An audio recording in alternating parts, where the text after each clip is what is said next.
Today's episode is brought to you by Renewal by Andersen of Central Pennsylvania. Renewal by Andersen offers you a better way to a better window. Go to rbacentralpadeals.com for this month's specials. A new bill wants to keep Pennsylvanians' private information from being sold like crazy. Meanwhile, naloxone mailing program has reached a milestone.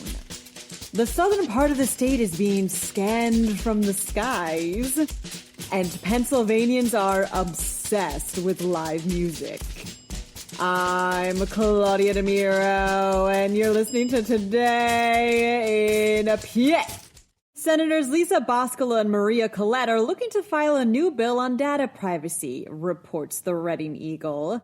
While this certainly isn't the first data privacy bill proposed in Pennsylvania, this one would like to give consumers way more transparency on who's collecting their data.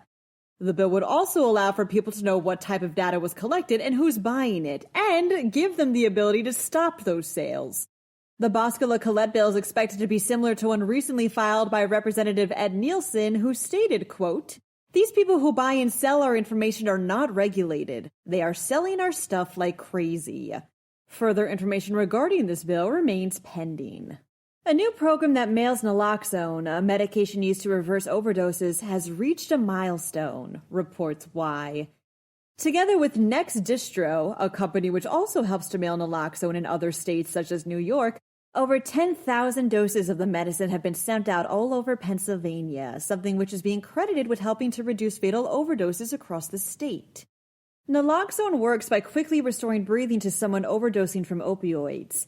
It can be administered by anyone regardless of medical training, although in order to qualify for this program, people do have to watch a short training video. Says State Department of Drug and Alcohol Program Secretary Jen Smith, quote, "Naloxone is a life-saving overdose reversal medication, and access to it is absolutely critical." Southern Pennsylvania is being scanned from the skies, states PennLive. Low-flying helicopters and airplanes are using geophysical technology to image the grounds below as part of the Earth Mapping Resource Initiative. This initiative is a countrywide collaboration between state geologists and the U.S. Geological Survey to modernize our understanding of the country's fundamental geologic groundwork. This will be done by creating new geologic maps which can evaluate natural resources, groundwater, or earthquake hazards, conducting geophysical and topographic surveys, and geochemical sampling.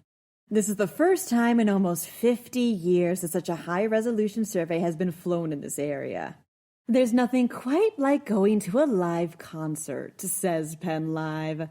This is a sentiment that Pennsylvanians particularly seem to agree with, as a new study at Shaneco has deemed the Keystone State as the third most live music obsessed in the country.